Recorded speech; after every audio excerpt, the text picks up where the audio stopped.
नमस्कार मित्रांनो, मी doctor Dayanand Pawar, homeopathy consultant. आजकाल आपण पाहत असतो की बऱ्याच स्त्रियांमध्ये, मुलींमध्ये पीसीओडी हा जो आजार आहे तो आजकाल खूप वाढतोय. याचं कारण म्हणजे शहरातील धकाधकीचं जीवन असेल, बदलती जीवनशैली, स्ट्रेस फॅक्टर, चुकीच्या आहार पद्धती किंवा व्यायामाचा अभाव, हार्मोनल चेंजेस, अशा सगळेच फॅक्टर जे असतात ते या पीसीओडी आजारामध्ये प्रामुख्याने त्या ठिकाणी कारणीभूत ठरत असतात. याच्यामध्ये जर आपण त्याची लक्षणं पाहिली तर प्रामुख्याने तुमची अनियमित पाळी असेल किंवा पेशंट्सला जास्त हेअरफॉल व्हायला लागतो, पेशंटचं वजन जास्त प्रमाणामध्ये वाढायला लागतं, उत्साह कमी होतो आणि पुढे जाऊन हा आजार जसा वाढायला लागतो तसं इनफर्टिलिटीचा धोका सुद्धा आपल्याला होऊ शकतो.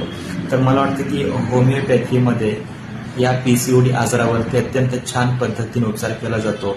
म्हणजेच कारण पीसीओडी हा आजार एक असा आहे की तुमच्या हार्मोनल चेंजेसमुळे होत असतात आणि हार्मोनल चेंजेस तुम्हाला तुमच्या कुठेतरी स्ट्रेस असेल किंवा इमोशनल जर कुठेतरी तुम्हाला त्रास झाला असेल त्याच्यामुळे होत असतो.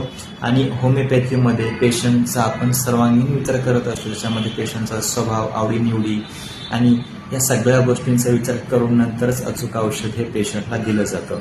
आणि या थोड्या दिवसाच्या कालावधीनंतर तुमचा जो हा आजार आहे तो नक्कीच होमिओपॅथीने पूर्णपणे बरा होऊ शकतो.